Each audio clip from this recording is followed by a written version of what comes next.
Good evening, everyone, and welcome back to another episode from the Azure Happy Hours series. My name is Rashmita, and I'm the event planner for Microsoft Reactor India. I'm here today joined by our very own host, Reshmi, and of course, our special guest speaker, Isidore. But before we start today's session, I would request you all to read our code of conduct. We are all here to learn together, so please be respectful of other people's views, understanding of differences, being kind and considerate in the way you engage. The chat section is open throughout, and we do encourage you all to participate.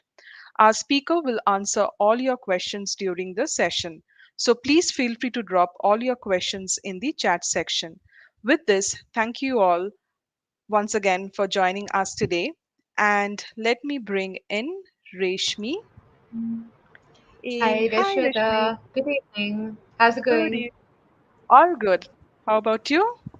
Awesome, excited as usual. The typical way of ending a Friday is Y- getting a good burst of energy by learning something new and have something to ponder upon over the weekend, right? So that's exactly why we are here right now, and I'm hoping that that is exactly what our audiences are also looking into for today. Absolutely. So, yeah, the floor is all yours. And yeah, I'll be there at the Thank you. backstage. Yeah, bye. Thank you so much for that. Thank you. And to everyone who's there in the call, good morning, good evening, good afternoon from wherever you're logged in. Thank you so much for joining us today. And today we have a very exciting topic. This is very close to almost any and every developer that we have right now in who have joined us today because clearly, hey, who does not like open source and who does not like having an amazing coding experience with a tool which understands you so well, right? So I'm talking about none other than our very own VS Code. So today's focus is going to be on how we have the whole story of VS Code, how it is, what it is, and we'll hear it from our very own PM who has worked on this as a developer as well. So with no further ado, let me welcome Isidore to the platform. Hi Isidore, how's it going? Hi, Reshmi. It's going great, and thank you very much for having me as a guest. It's absolutely my privilege to be here on this nice Friday. Thank you so much for joining us as well. And I'm sure everyone who's going to watch this right now, who's watching with us, and who's going to watch it later, is going to be super curious of what you're going to present today. So I'm going to let you take control of everything that's happening right now. But before that, how about we start off with a small introduction of who you are, and then we can go towards the topic. Yeah, so my name is Isidore. I've been with Microsoft and working on VS Code since 2012. So that's more than 10 years now. I was a developer for the first 8, 9 years, and now I'm a PM. That's a product manager or program manager in the VS Code team for the last 2 years. And it's been a fun journey. And apart from working on a product that I really love, VS Code, I was part of the whole journey. So I'm like also the historian, the unofficial historian of VS Code. So I want to, share some of the history, share the interesting story of VS Code. And I'm also here to answer any questions that our audience has. So feel free just to drop in any questions in the chat. Anything Yep. about VS Code, I'll be happy to help. Yeah. Thank you so much for that. And we will be prompting the questions time and again whenever they come from the audience. So I have a bunch of questions from my end as well. So I'm sure you're gonna have a good time answering my questions, but it's not gonna be trick questions. Don't worry about that. So let's start off with the whole journey that you would like to present. So let me know when we have a green signal for sharing your screen. Awesome. Yep. Cool. Do you see my screen, Rashmi? Yes. Yes. Okay. Over to you. Cool. So yeah, we'll be talking about Visual Studio Code, and as I said, this is a longer journey. It actually started in 2011, and this all started in Zurich, Switzerland, where I am actually right now. And we we started as a small team, and the first thing that we were working on was called Monaco. And that was just an editor in the browser. So imagine VS Code without the workbench, without all the views. It was just the editor, which was using browser technologies. And it's still being used across various Microsoft products. And Monaco is an open source component, which we still ship. So you can still go to Microsoft GitHub IO/Monaco Editor, and you can see it because it's a standalone component, and it's also open source as everything that we do. So that was the first thing that we started with all the way back in 2011. And can I just interrupt here and say just one of the fun interrupt me. facts? Yeah, it's kind of fun and interesting that VS Code did this whole cycle, the circle of life, where it started off as something which is running on the browser, and now doing the complete circle, we have VS Code.dev, which again runs in the browser. So it's interesting to see how we started off from something but came back to the origin. It's like a boomerang. So yeah, we started from the browser, went to the desktop, went to the browser again. Yeah. But we were lucky or smart to use good technologies which allowed us to do this pivots Flexibility. in a Yeah. matter of months and not in a matter of years. Yeah. Because we Yeah. use browser technologies underneath, so TypeScript, JavaScript, HTML, CSS, and that allowed us to easily switch Yeah. what we wanted. And speaking of TypeScript, actually, in 2011, 2012, that correlated with the launch of TypeScript, and we're actually the first project which started using TypeScript out there. Back in 2011, TypeScript was called Strada. That was the code name. And we were working closely with the TypeScript team as one of the big projects using TypeScript, or one of the few big projects that were using TypeScript. And this was a very tight partnership where we were giving feedback to TypeScript how to improve the language.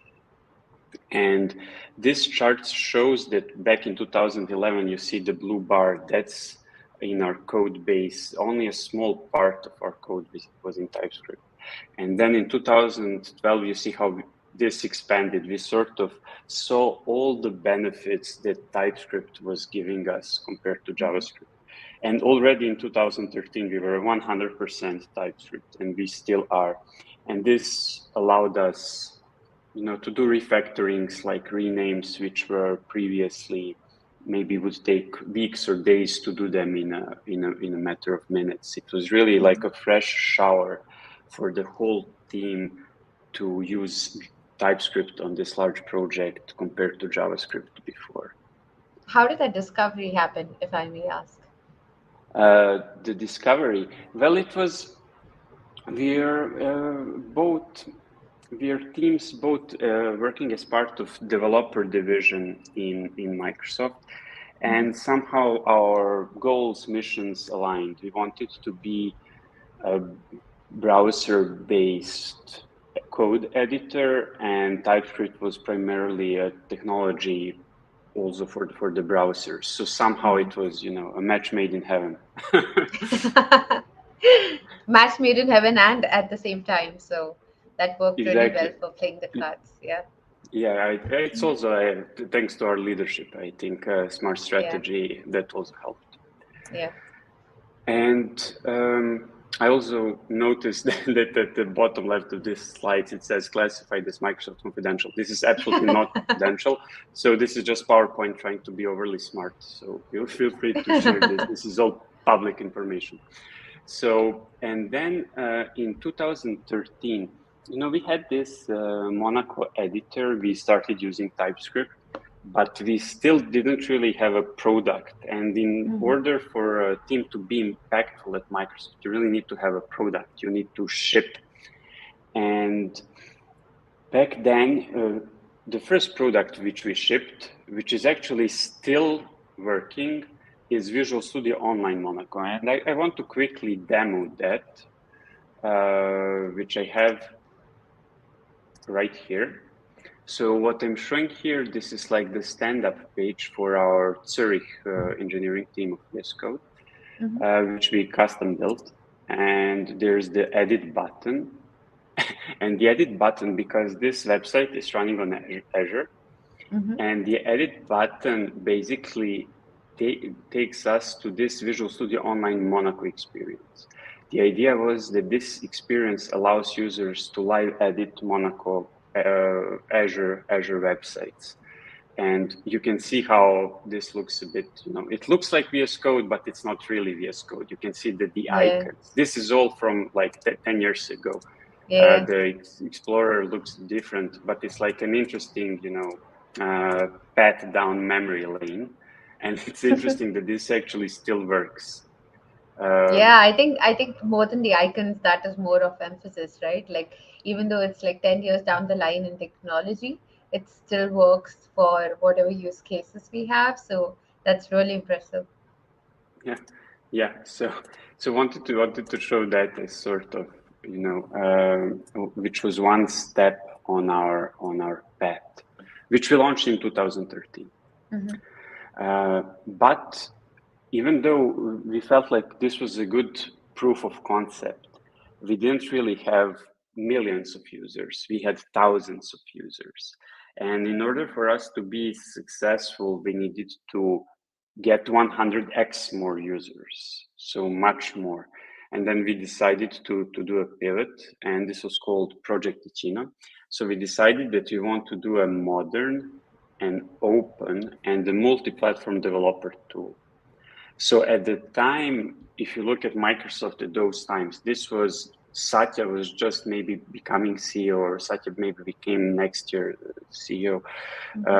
So this was brand new for Microsoft, that we launched a tool which at the same time works on Windows, OS X, and Linux. So this was brand new. And we were also a bit lucky with the timing that Microsoft was expanding its horizons, and this aligned with the overall strategy of the company, that we were becoming a true multi-platform company. And we wanted to aim for born on the web developers. And we wanted to support debugging, Node.js application. We wanted to have cross-platform net components. And we wanted this to be ready for build 2015. So from 2014. So in 1 year, we wanted to have something that we already have a product. That was the plan. And this is like a philosophical question which we often face. What kind of tool do we want VS Code to be? On the left, you have the minimalistic editors, maybe like Notepad++, Sublime Text. And on the right, you have the full-blown IDEs, like Visual Studio, IntelliJ, Eclipse. And then what kind of tool VS Code is? We wanted to give VS Code the power to do a lot of things that the traditional IDEs could, but we still wanted to keep it minimalistic, that it has sort of pros of both the editors and both the IDEs. And whenever we also right now design a new feature, we always think about this chart, and we always think about, is this too heavy for VS Code? How do we keep our minimalistic spirit? Will this new feature maybe bring too much bloat? How do we bring it that it aligns with our current UI, that we are still true to our spirit?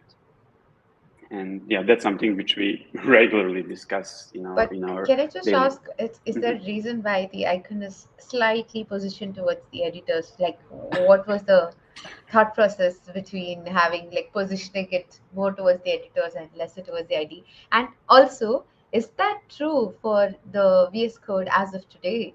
Because I thought we are probably leaning a little more towards the right. But I'll leave it up to you. Yeah, I think that's a fair question. And I think that's a fair observation. Maybe over time, the product is growing, but we're still sort of fighting to keep it minimalistic. So maybe even though if it's a bit to the left, that's where we would spiritually like it to be. But maybe the reality is that maybe it's getting a bit to the right. But still, I believe that when you install VS Code out of the box, I still really think that it's here, it's to the left. And then it's up to the users. If they want, they can install extensions. They can, users can customize VS Code. And I think they can then bring it more to the right as far as they want. So I still think it's pretty customizable, but yeah, it's probably a bit more to the right than this chart shows. So how did we get there? How did we get from the browser to the desktop in less than a year?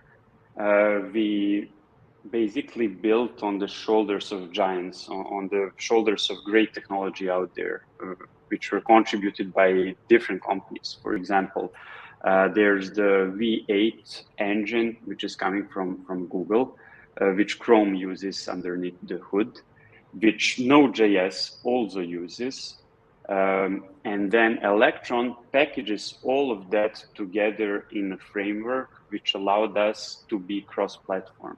And Electron is from GitHub, and at that time GitHub was a separate company from Microsoft. Yeah. So it was also good timing for us that Electron came at exactly the right time. And then we could use our browser technologies on top of the Electron framework, and that allowed us to be cross-platform, from day one.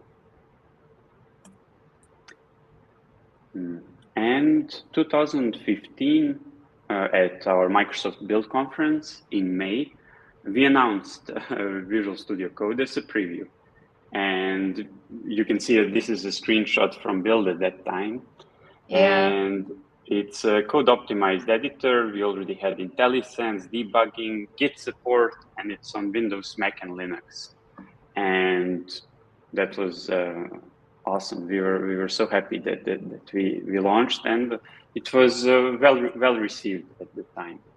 I'm sure, yeah. I can only imagine how much of a I don't know if it's called destruction, but positive destruction it must have caused in the industry, where suddenly there's something which is so powerful and openly available.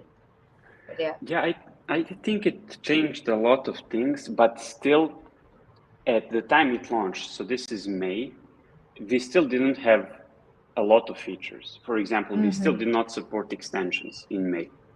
But then in November, because those were the biggest feature requests from our users, is to deliver extensions and to open source it. So at that time, it still was not open source, because it takes time to open source your code. It's not like you just push it to GitHub. You actually have to make sure that it's in a good state. So it took us also time to open source it. And those are the two biggest requests. And that was in May. So in 6 months, in November, at the Connect conference, we announced that now we're supporting the extension API and that we're open sourcing. So the extension API, in VS Code, we have multiple processes. One of the processes is called the extension host process. And that process runs all the extensions together. And the good thing about this architecture is that if you have a bad behaving extension, it's running in the separate process. So if you are typing, even if the extension is taking resources, it will not affect this, your typing speed. You will always be able to save. And some of the extensions that we launched that were there from day one were like the Go extension, the OmniSharp C++ extension, the ESLint extension, and now we have much more. Now we have, I think, more than 50,000 extensions in our marketplace. We have our VS Code API. And our VS Code API, maybe I can quickly show that. So what I have here now, I'm showing VS Code. This is our repository, and this is a VS Code d.ts file. So d.ts files, they're like type declaration files for TypeScript. And this is basically just a description of our VS Code API. So, for example, how this is the language, how extensions interact with VS Code. So if you want to build a VS Code extension, it's pretty simple. We have good docs. Maybe we can share those docs if there are folk interested. And then you can just look at our vscode.d.ts and you can just build extensions which interact with VS Code in whatever way you want. That's pretty interesting, and also amazing that you were able to deliver so many extensions within a span of what, 6 months? What is the timeline? Like, wow. Yeah. So to clarify. So in these 6 months, we delivered the API. We delivered the way for developers to create these extensions. I see. Okay, got it. Our small team could never scale to deliver all these extensions. This is all thanks to our fantastic community, our extension author community, which is creating extensions. And we have extensions which are done by individuals, and we have extensions which are done by whole companies. For example, the Go extension, it was originally owned by Microsoft, a colleague of mine was doing it, but now it's owned by Google. So Google is publishing the VS Code Go extension. And Prettier, for example, is, I think, published by 2 individuals. And it's a very popular extension. So it's a huge ecosystem, and it's, I believe, a true value of VS Code. Because if you download VS Code without any of the extensions, it's the core functionality is there. It's very minimalistic. But if you want to do, I don't know, serious Python development, you really need a Python extension. And then with extensions, you can really customize VS Code any way you want. Yeah. So as I mentioned, so in 2015, we also announced that we are open sourcing Visual Studio Code. Here's Scott Guthrie, he's our executive vice president, is announcing the open sourcing of Visual Studio Code. And we're on GitHub, so maybe I can show that. So this is our VS Code repository on GitHub. I think we're one of the most starred repositories on GitHub. We're definitely the #1 repository on GitHub based on the number of community contributions, based on number of issues created, pull requests. So I urge that you check it out, but I'll come back to this a bit later. And we continued iterating and improving product from then on. And one of the things which I'm particularly proud about is LSP. That's our language server protocol.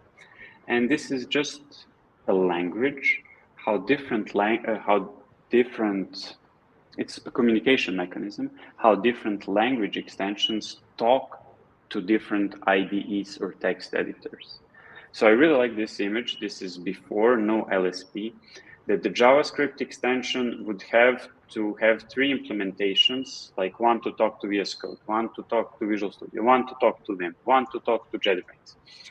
Python, the same way, Java, the same way. But with LSP, we standardized this communication, that there are standard requests, standard constructs, language constructs, like completions, diagnostics, hover information, formatting. And for example, when I say hover information, I disabled hover. Let's open some TypeScript file. And now when I say this dot, this is actually a list of completions. This is coming from a TypeScript extension. And the TypeScript extension will use LSP to convey this information to VS Code. Similarly, if we were in a Java file, the Java extension would do the same, would provide a list of completions. So that's what LSP does. It's also open source. It's an open specification. You can check it out on GitHub. And similarly, like LSP, we also have DAP, DAP, that's Debug Adapter Protocol. And imagine that it's the same as LSP, but not for language smartness, but for debugging. So if you want to debug Python, this is the language that VS Code will talk to the Python extension. If you want to talk Java, it's the same language VS Code will use to talk to the Java extension. So it's a nice standardization. And this is not only about VS Code. All other editors, IDs adopted this. So Vim adopted this, Visual Studio. It's industry-based adoption. It's pretty nice. Mm-hmm. And in 2016, there were new challenges on the horizon that we wanted to tackle. We wanted to look into how to make developers productive who don't have the source code on their laptop. Mm-hmm. We wanted to be able to allow users to access their code from anywhere, and we wanted to allow them to have instant development environments. So those were some of the problems we started thinking. Mm-hmm. And then a couple of years later, we delivered a solution for this. So if you remember, I mentioned this process, which is called the extension host process. This is the process which runs our extensions. And in 2019, we delivered a thing which is called the VS Code Remote. And the idea is that we would have a VS Code server which is running on another machine. So there's a local VS Code which runs on your local machine where the UI is, but there's a connection to the remote machine. Imagine that you're connected with SSH to Linux. And that on that remote machine, VS Code server is running. And as part of that, we also have a remote extension host running. So that means that some extensions will run on the remote side, on the Linux side, and would just send back information to the UI in order, information what to render and how to render it. Mm-hmm. And we have 3 great extensions that are built on top of this technology. One is the WSL extension. So with this, you can connect to a Windows subsystem for Linux. So if you're on Windows and you're using Windows subsystem for Linux, for example, you want to develop Python on WSL because some Python libraries, I don't know, maybe work better on Linux. You could use a WSL setup that your UI is still, VS Code UI is still on Windows, but just the backend sort of is running in your subsystem for Linux. The Python extension would be running there and it would just work smoothly.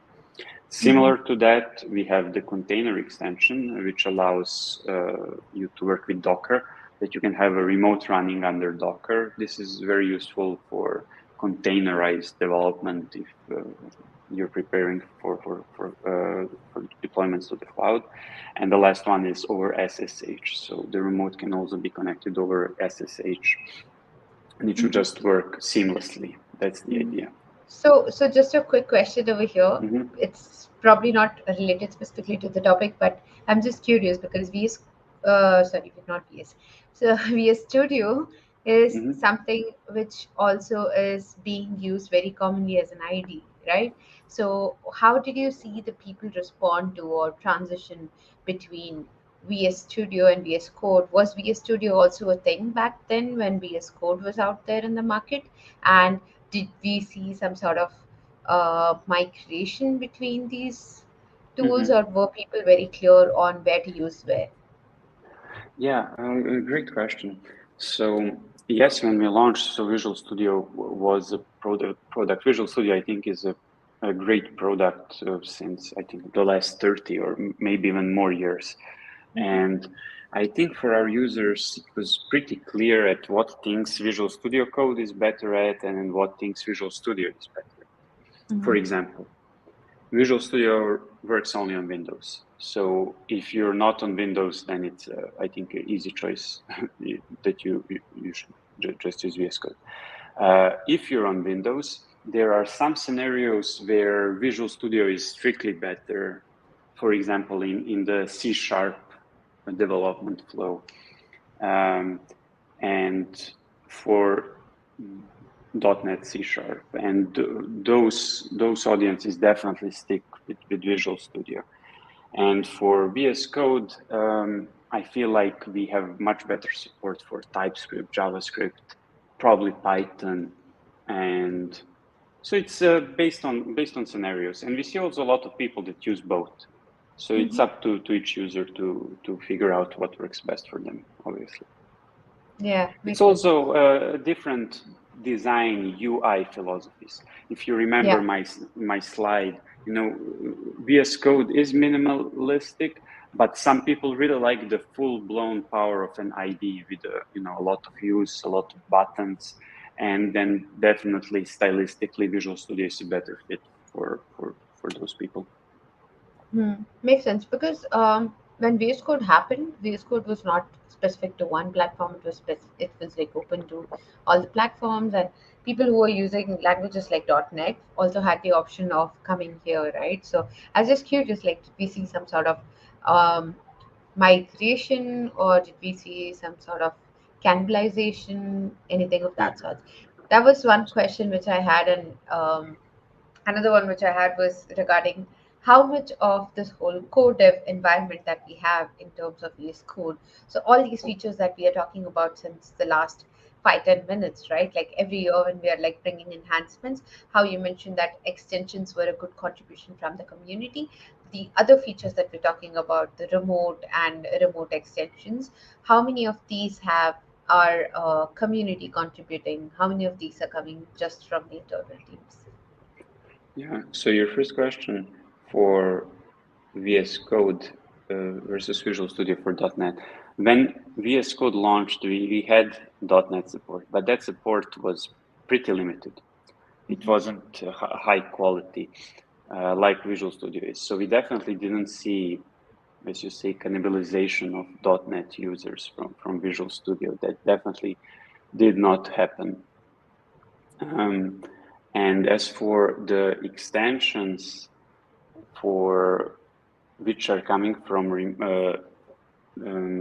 third parties versus what's coming from Microsoft, we see fantastic extensions from third parties and a lot of creativity. But in this particular example, the WSL container and SSH, those are all Microsoft extensions. So we own these extensions, and these particular ones are actually owned by the VS Code team, Understood. VSL container and SSH one.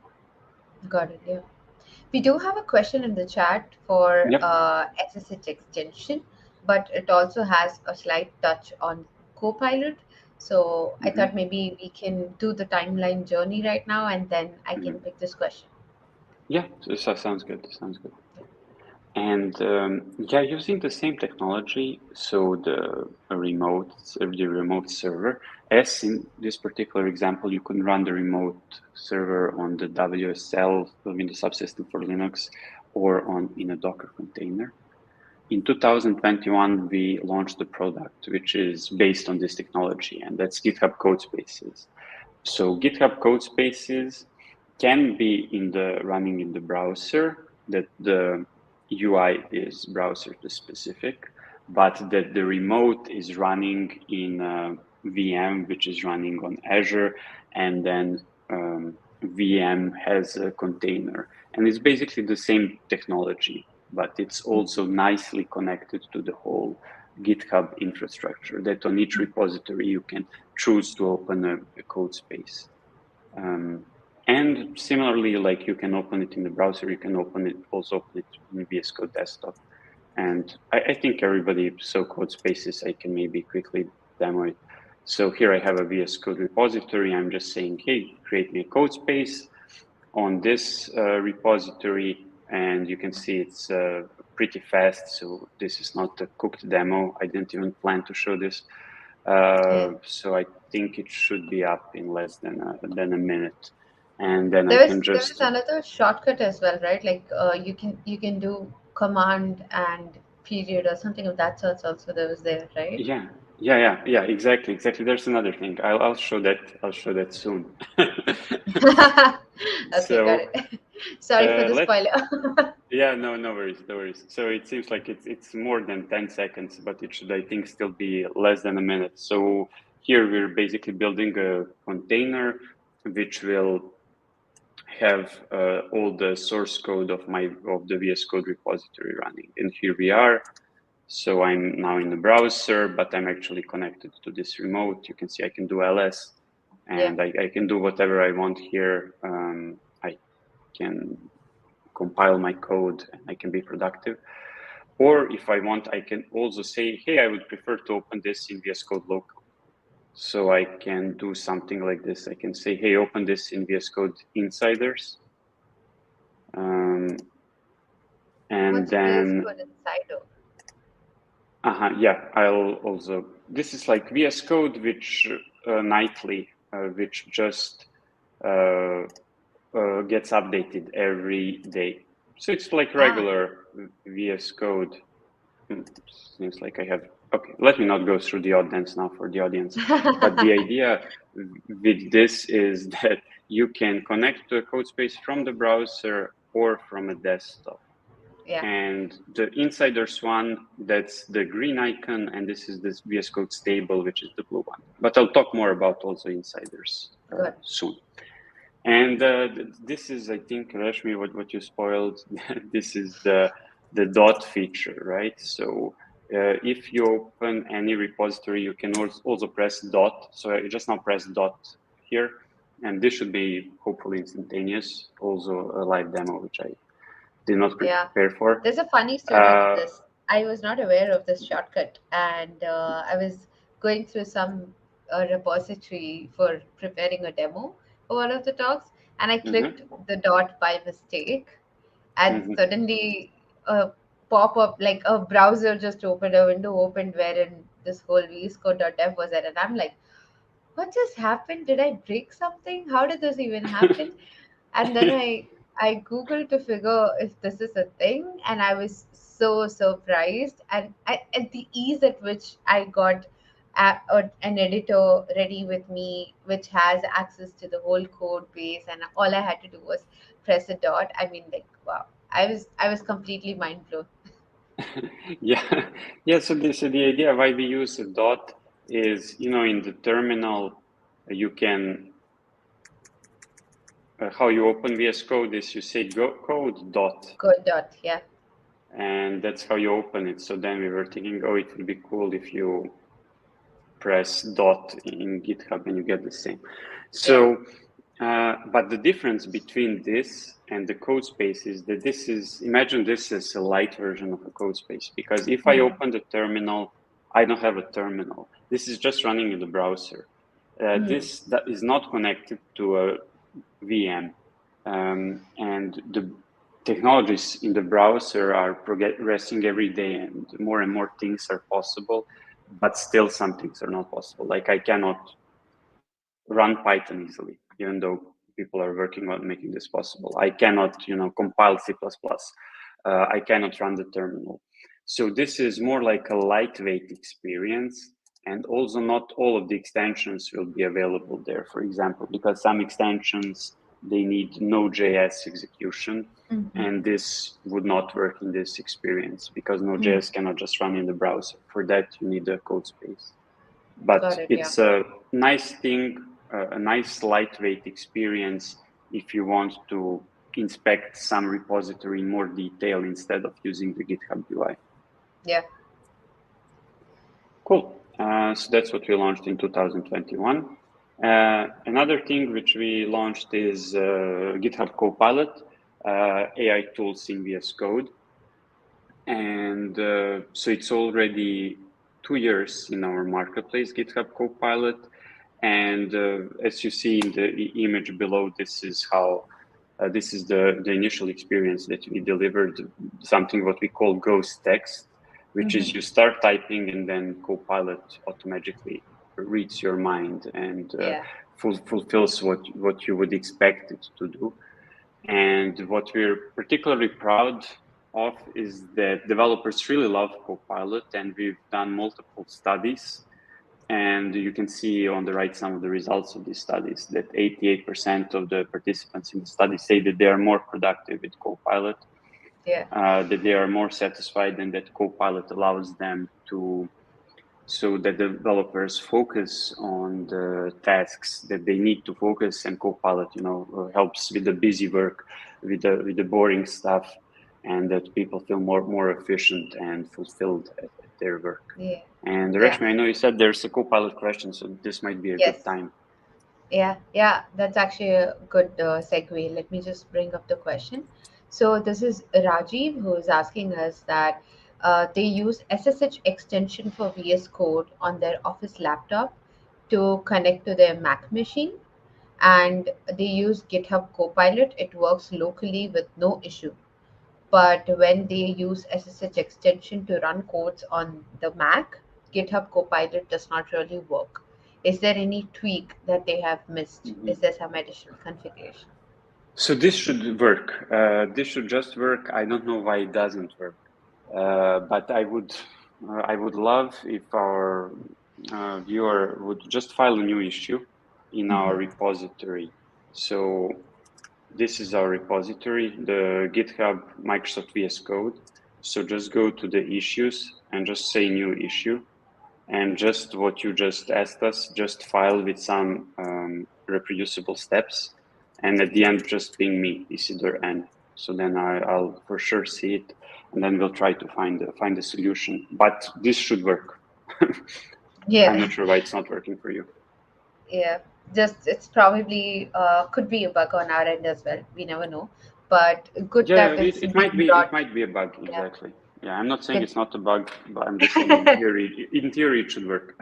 Yeah, and the best part about what we're doing here as a part of VS Code is this whole code dev, right? Like we get not only bugs, we even get bug fixes from our community, and we like collaboratively make sure that this is the best tool available out there. So for the folks who are curious and want to check out the code base or want to put a feature request, raise a bug, etc., there's a link which is being displayed right now on the screen, and then it's being dropped in the chat as well. So this is the URL wherein you can go to the GitHub repo and play around, have your contributions, suggest new features, raise the bugs, and feel free to also tag Isidore like what they just mentioned right now, so that Isidore is aware of what is happening and can get to the top of your problem or the suggestion that you have. So that's a good one. I think we're done with the segue. And for the folks who are watching, please feel free to drop questions in the chat. We are constantly monitoring it and we'll make sure that we get your answers out there. And also, Isidore, just I want to end with just one sentence while we are at the GitHub Copilot one. I Yep. think we were pretty early to ride the wave, that the AI wave, which is currently hitting the industry. I think VS Code and GitHub Copilot did this wave, like they picked it up as a starter itself. And in 2021, we were already out there, amazing people and showing the power of AI. And now it's just like everywhere, right? Everyone's just AI. Yeah, yeah, we were lucky to have great partners in Yeah, GitHub and great partners in OpenAI to be able to deliver this product already in 2021. And it yeah. just takes, we really believe in iterative improvement. And as soon as Copilot was launched in 2021, it wasn't as good as it is today. Of course, yeah. So we as the VS Code team, I I always look what our devs in the VS Code team are using, and if they are not using something, that I'm suspicious of the quality of that thing. Like if it's so good, why aren't they using it? And as soon as Copilot launched, we were not using it. So people Hmm. were not happy. The devs in the team, they were not convinced it's good. But then over time, as it got better month over month, already in 2022, everybody was using it.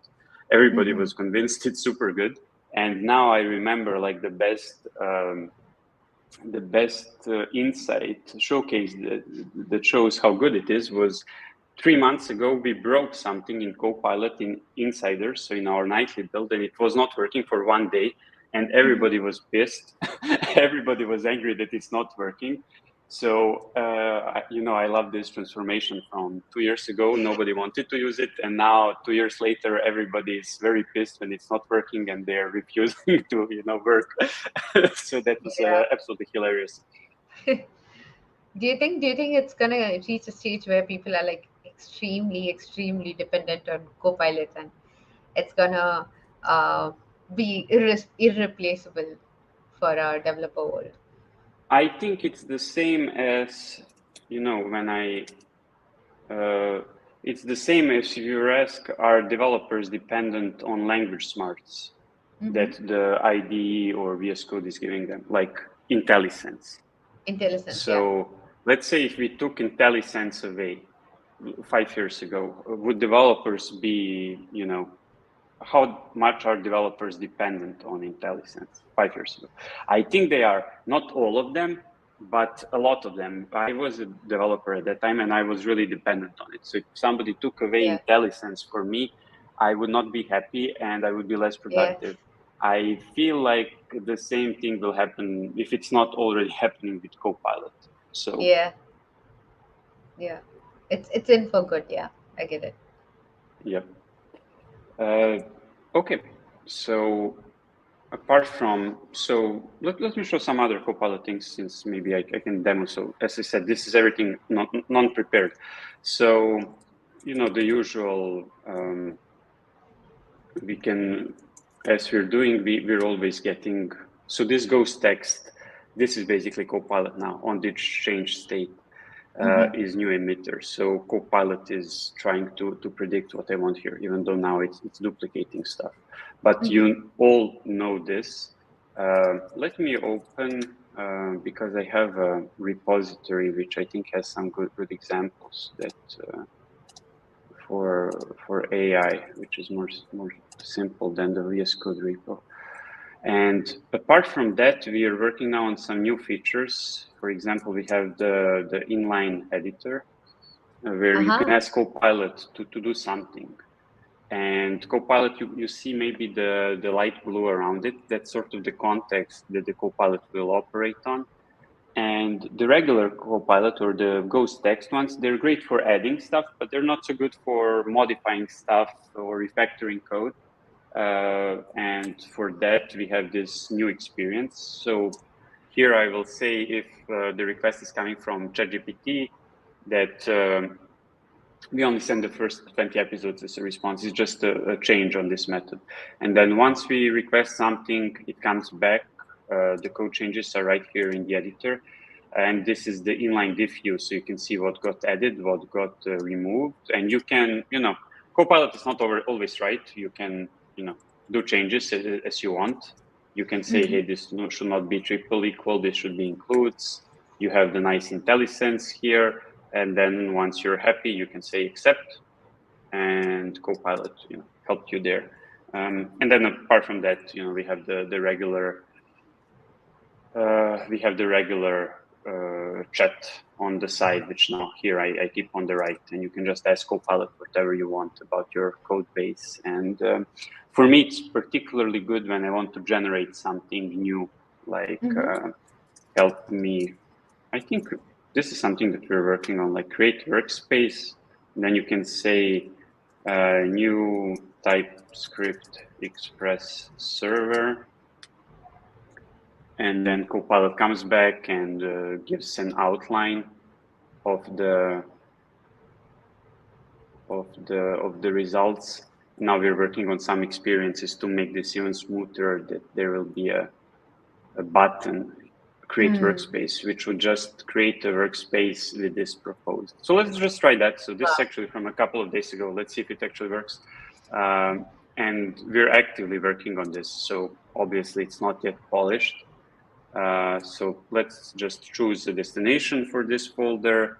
And now Copilot is creating files. You can see in the notification While it right is here. creating, Isidore, I do have a couple of questions. So, first Mm-hmm. things being this whole, like, let me just give you a small compliment because the VS Code team has done a wonderful job. This whole idea of having the editor box to compare how before and after looks like, I think that's Mm-hmm. definitely a game changer because now when you're able to compare and see what the difference is, it's very easy for you to view the changes and make the commit confidently because you know what the differences need to look like. So just a quick compliment on that. The whole experience that you mentioned, right? The whole you get this on the fly text box wherein there is a blue box. You can enter the Copilot commands you want and you make the edits. Is there something additional which the users have to install in order to be able to have that sort of experience other than just having the Ghost one? Yeah, I should have mentioned that. So for that, currently we have a waiting list, but it's not like a fake waiting list. I think right now, if you just go to the waiting list, I think we'll add you immediately, like the next day. Mm-hmm. So you just need to just Google for CoPilot X. So those are the keywords. So CoPilot X.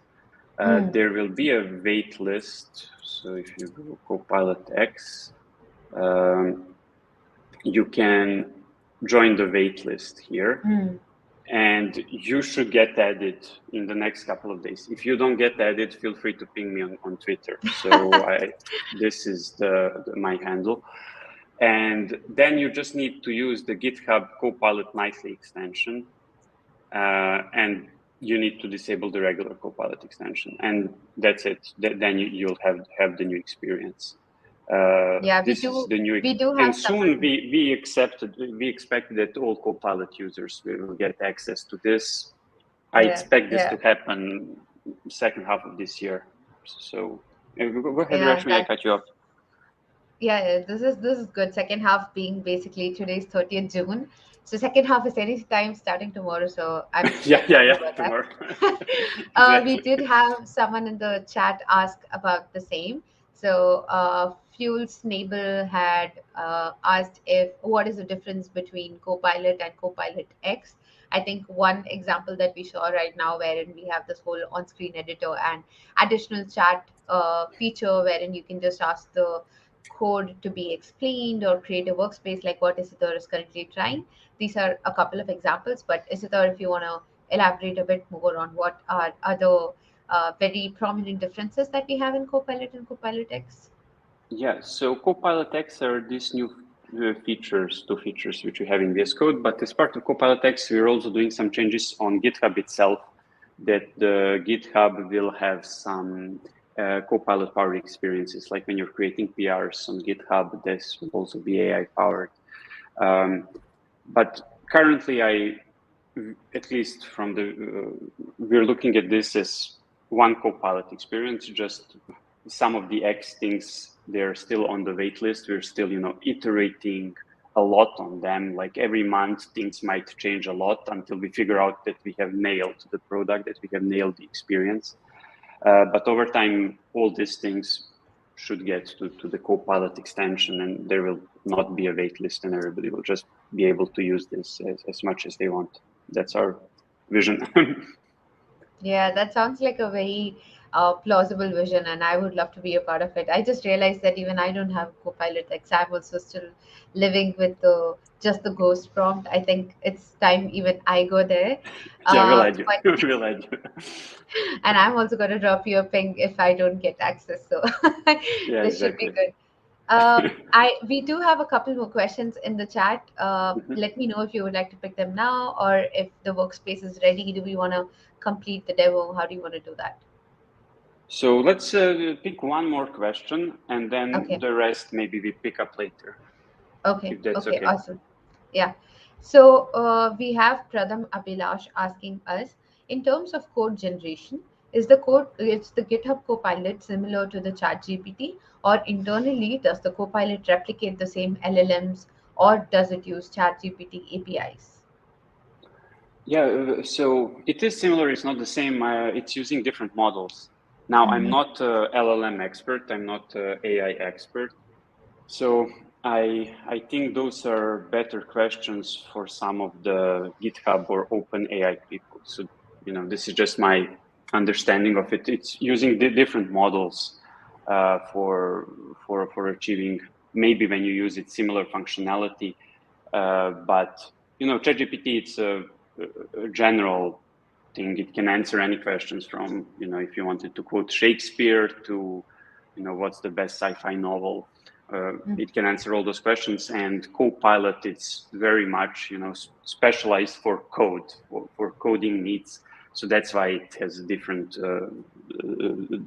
models. Yeah, yeah, makes sense. Cool. Back to you. Okay, so 2023, today, where we are. So we have 26 million monthly users. So we had 9 million in 2019. So this is huge growth in the last 4 years. I talked about extensions. So we have 44, I think maybe even now 45,000 extensions. And I these won't be are done. surprised. Yeah, and these are done by 23,000 extension authors. So we are very proud about this number. Then there's this thing called NPS. This is Net Promoter Score. This is surveys done on users, and users are asked, "Hey, how likely you are to recommend this product to your friends, family, relatives, colleagues?" And this score goes from a -100 to a +100, and everything that is positive above 0 is good. Everything which is above, I think, 40 or 50 is amazing. So I think iPhone has around 60 because it's a great product, and VS Code has I think an even higher NPS. So we have a 66. So one of the I think highest in the Microsoft. So we're absolutely proud of that, and we have closed almost 150,000 issues in our GitHub repository. So a huge number. Yeah. And how many of these issues have been closed by the community? I'm sure there should be a good number of contributions there as well, right? Yeah, so here what I'm showing in this screenshot is our repository, but I can just, open it. And let's see, what's the number now? Yeah, it's 150,000. Out of those, I think more than half of those are opened by the community. And this really helps us to identify the issues on time.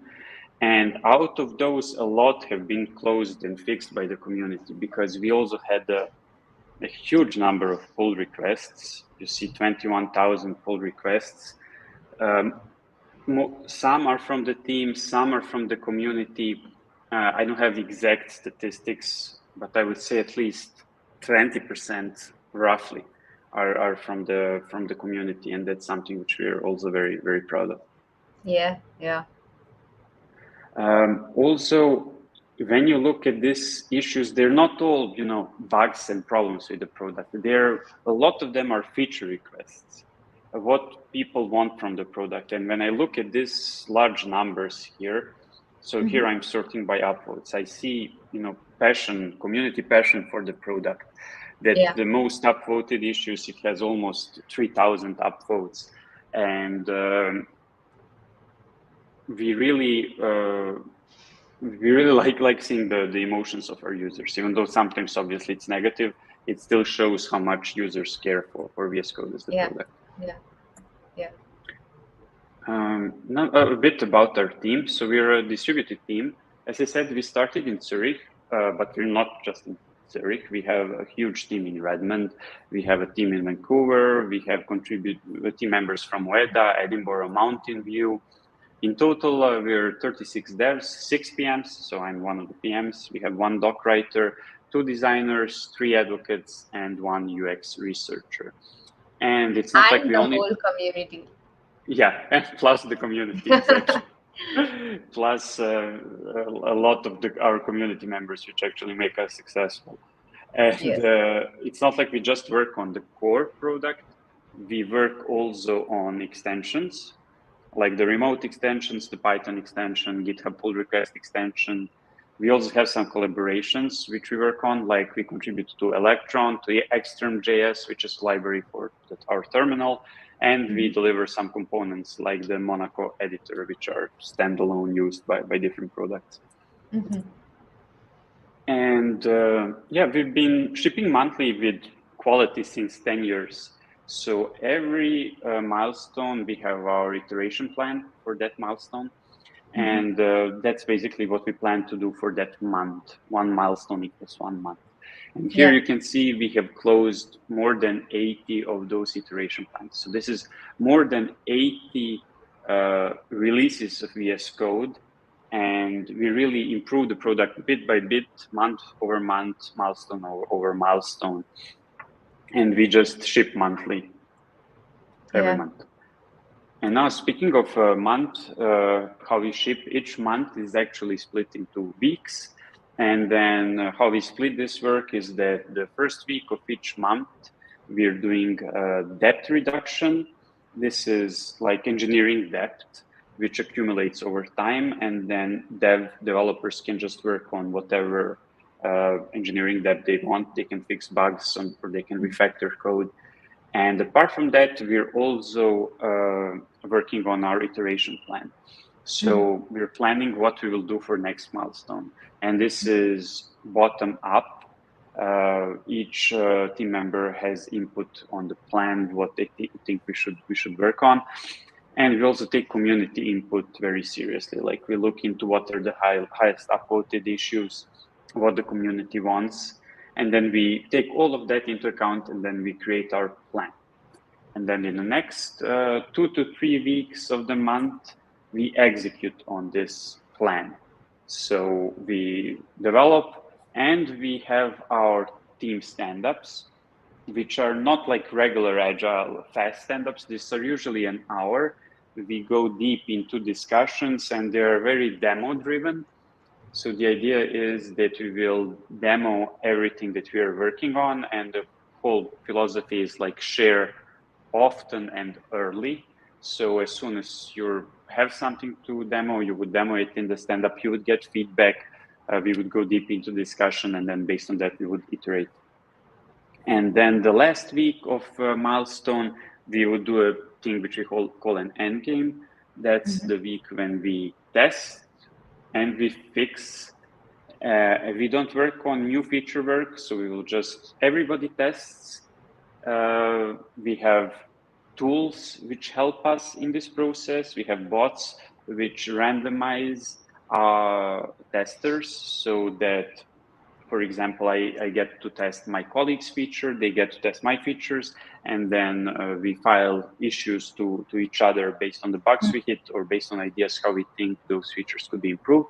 And at the end of that week, we also write our release notes. So those are just the docs updates of the latest release of VS Code. And those are also, developer driven. They're written by developers for developers. And that's the end of the milestone. And then the next milestone starts. We will then ship this release, which we worked on. This will happen, for example, next week, start of July, we'll ship our June release, what we worked on. And we will also usually do a patch release, which is we usually hit a couple of critical issues after a release, and then we just do a small release with those critical fixes a couple of days later, and we have our release notes. Speaking of the endgame, the last week of the milestone, we have some rotating roles, like we have an endgame champion, and the point of that role, that person sort of adds the rhythm to our endgame week, tells folk when do we do what, when do we test, when do we fix. And we try to use tools whenever we can. For example, if you look at the top right bottom of my screen, this is my colleague Matt. He created the test plan item. So he did a feature for markdown strings, and here there's a test plan item where he's explaining how to test out this specific feature, and he will say what's the complexity. And then we have a bot which will randomize the assignment of folk to different test plan items. And this tweet from Gabriel is the one which we really like. He says, code has to be the highest quality open source project I've ever seen. Whoever does their change logs and community management deserves a raise. Oh, and the engineers who make it awesome, them too. But actually, it's all the same people. So we don't have a team that does the community management. We don't have a team that does the change logs. Everybody does everything. So everything is engineering driven. So maybe our engineers deserve a raise based on this tweet. So, but we love hearing that. Yeah, we did have someone in the chat as well who spoke out saying they love VS Code so much. Us too. Cool. That passion, that love which we see across all the developers, that's exactly what is driving the show. And I mean, I'm sure you're hearing responses from 1,000 other people, Isidore, but this inspiration that we keep hearing from the developers is what keeps us driving. So yeah, kudos to Yeah, you and your team. absolutely. Thank you very much for the kind words and for the feedback that really helps us, also shape the product. So thank you for the compliments, and also feel free to tell us what you think could be improved, what's not working, and things like that. So we're always open for feedback, for continuous feedback. And now, Reshmi, we come back to the insiders channel question. So, we have our stable release, so that's the blue icon on the right, but we also have our insider release, that's the green icon, which is released every night, unlike the stable, which gets released monthly. And though the Monthly, yeah. insiders, go ahead. No, nothing. I was just repeating. It's monthly. Okay. Yeah, I get it. Yep. And that one, on stable, we have millions and millions of users. And on insiders, I think this says 50,000. I think now it's 100,000 users, but still much less. But these are usually very passionate users who are maybe, if this breaks something in insiders, it's fine. But actually, the quality of our insiders channel is pretty high, because the VS Code team uses the insiders channel. So if something breaks in the insiders channel, we are broken ourselves. So we try to fix it very, very fast. And same as there's the insiders channel for VS Code, there's also the pre-release version of extensions. So maybe I can quickly show that. So if I open the extensions view, if I, who has this? Let's see, PowerShell, I think has. It doesn't. GitHub. Let me just quickly uninstall this issue because I want to show you something. So you can see that the GitHub pull request extension, I can now decide to install the pre-release version, or I can install the release version of the extension. So similarly, like there's the regular VS Code and VS Code Insiders extensions also have their release version and pre-release version. And if you're on Insiders, by default, we will offer the pre-release version of extensions. Makes sense, yeah. It's Cool. basically dog fooding with a good pool of enthusiastic developers to make the tool better. Yeah. Exactly. And we really rely on this. We're a big proponents of dog fooding. So we are super dependent on insiders and on the feedback from the insiders channel. It really, really helps us, move fast, but not break things too much. Yeah. And yeah, as I mentioned, we have some of the recurring duties which we are sharing. For example, we had the duty of the inbox tracker. That person was looking at the issues which are coming in and would assign it to the specific owner. But now we automated that. So we now have a bot who uses machine learning to try to figure out, based on the issue, who should it be assigned to. Similarly, we have a role of a build champion. That person makes sure that our build is not broken. We also have a Twitter tracker. That person, reads Twitter on the product is there. And we also have an endgame champion, which I mentioned. And here's one example of interaction of a bot tool, which helps us be successful. So if you look at the bottom if you look at the top towards the bottom, you can see my colleague Alex closed the issue. Bot immediately came and said this issue is unreleased. Bot immediately came and said this is in the September milestone. Bot Matt came, added the label. He said, let's ask the author to verify this issue so we indeed know if it's fixed or not. Based on this label, bot comes and politely asks the author of the issue, so a community member, hey, can you please help us and tell us if this is actually verified? Does this indeed work for you? And then Matthew, who's the author of the issue, says, yeah, it's verified and all is good.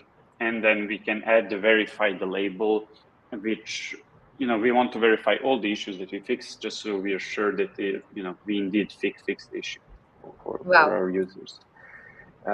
So that's how tools help us be more efficient. It's so well oiled and orchestrated, right? So many things just making Yeah. sure that we are listening to the customers, but at the same time, the bot is taking care of running behind and running the errands, but we are making sure we are delivering the code. So, wow, this is definitely an amazing bot to have.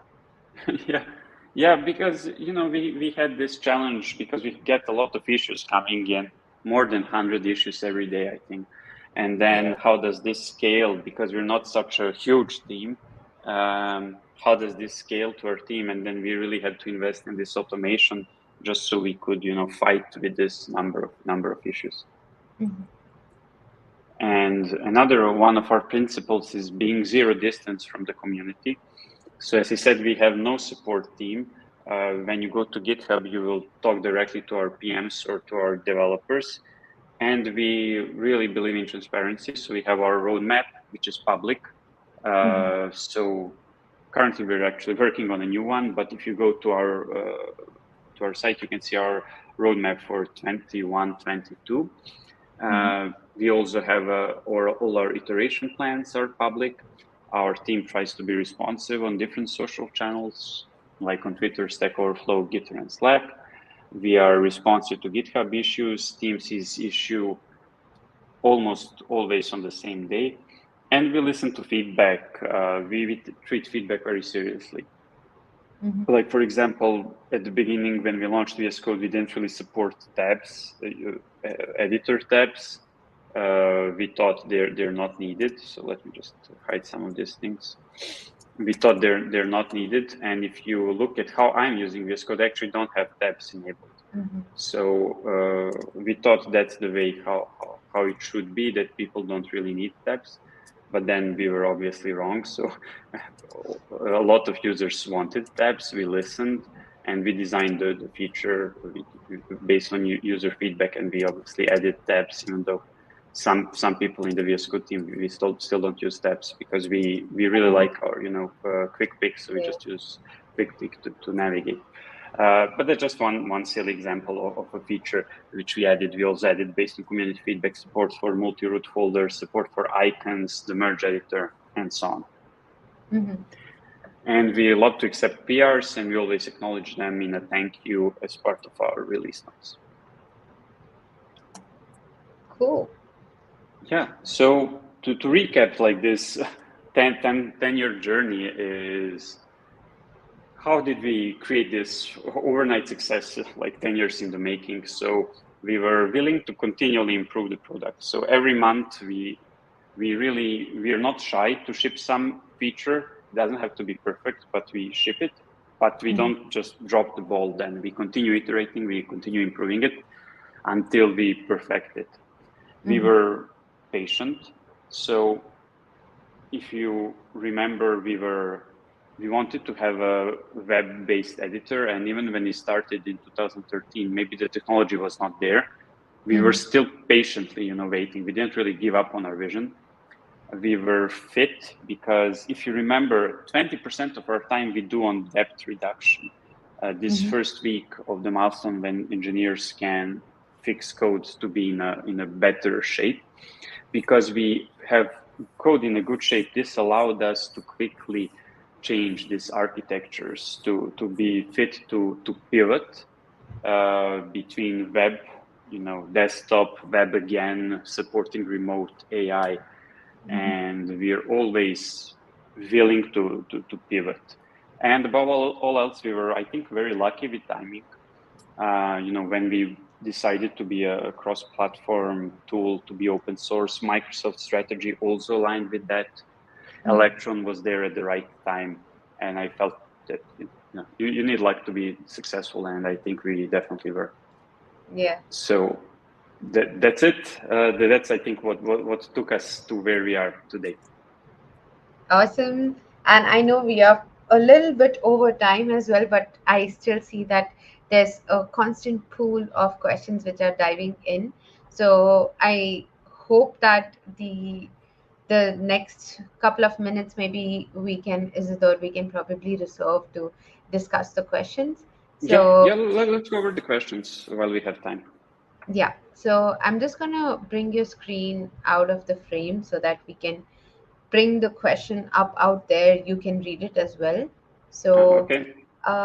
We did do a good set of questions, right? The next question, which it's probably a little more towards Copilot again, but clearly that's the enthuse for everyone right now. So, Fuel Snables saying one thing they could imagine Copilot to help is really advanced search and replace. Is that something which is supported? Is it something which you're aware the team is working on? Is this something VS Code is working on? I think this is a great idea. We're definitely thinking about this. I think right now you could try to use the chat on the side for this and try to see how good it is. I don't For think it's there Copilot X, yet. you mean? Can you repeat? Is it for the Copilot X? Like Yeah, test it out for with the it? Okay. CoPilot X, I think that chat could help. Oh, am I okay? I'm here. That could help, but I still don't think we're there yet for this. But something that we are thinking about and that might come in the future. But definitely a good idea. Yeah. So Fuel Snable, if you haven't put this out there as a feature suggestion, or if you don't see this as an already existing feature suggestion, I think this is a queue where you can get the community together and we can probably see contributions there as well. The next question is from Gopal. They're asking if they can use Copilot in both VS Code and Visual Studio at the same time. Yes, this should work. Okay, that was a very quick and simple answer. So, Gopal, I think this is your cue to try it out and let us know if this experience is exactly how it's aspired to be. And if not, you know where to reach out. And Gopal again has asked about a question if we have any additional information about Endgame Jam. Maybe they're curious how we can follow on this. So, Yeah, so I'll share it in our yeah, chat, Reshmi, and then yeah, you can share it in the. definitely. Yeah. So I share the So, link. yeah, this should do. So this link should be. Do you want to quickly share the screen as well and walk people through what it is? Yeah, I I can. Yeah, I can Uh, quickly bring up your screen as well. okay. Yeah, So this is our VS Code repository. We have our wiki page. You can just go to the wiki page and you can read in more detail about the topics which I just briefly touched upon today. I mm-hmm. didn't go into all the details. And one of the topics which got asked is, hey, what's the Endgame champion? What do they do? And it's just documented here. So they create the endgame plan, they update the schedule, they discuss the endgame plan in our Monday's planning call, and then they make sure that our friendly bot assigns the test plan items. They track progress, make sure that all the issues which are assigned to current milestone got fixed, and so on. So I think it's nicely documented here. And for those interested, I suggest that they check it out. And there's different things which are here, which I think it's well documented. So just go ahead and check it out. Yep, yep. And I have also dropped the link in the chat. So the folks who are interested to check it out, please go feel free to do that. And at the same time, this link has come up in the screen a couple of times as well. But feel free to go check out the repo, contribute your features, bugs, suggestions, anything that you have which can make the VS Code tool to be better and sharper in what it's delivering. I think this is a community tool, right? We need to make sure that this is something being celebrated and worked upon by everyone. So once again, thank you so much for all these contributions which we have had so far. And before we close, I just want to bring out all the positive comments we're hearing. Isidore, we have folks saying Thanks. it's an excellent Thanks, show. Jeff. They've had a very interactive and elaborative show. They're celebrating. We Cool. Thank you. have Thank you. people talking about it. So thank you so much once again, Isidar. I know we intended to do a demo as well, but we did shoot a bit about time. But clearly seeing that this is something people are really enthused about. If you're in for this game, we would love to have another episode wherein we go a little bit more on demoing the GitHub Copilot experience and how VS Code and Copilot integration is what it is today. Yeah, I'll be happy to join sometime in the future. So thank you very much for having me Yeah. and for Yeah. organizing everything. It was a lot of fun. Yeah, this was amazing. And I did not even realize the time flying by. So thank you so much once again. And to everyone who has joined the call today, thank you so much. And hope to see you guys again. Feel free to drop in the chats the interested topics you would like to hear more from us. And we would definitely follow up with more and more sessions. So once again, thank you and see you all. Have a good Thank you day. very much. Have a nice day. Bye.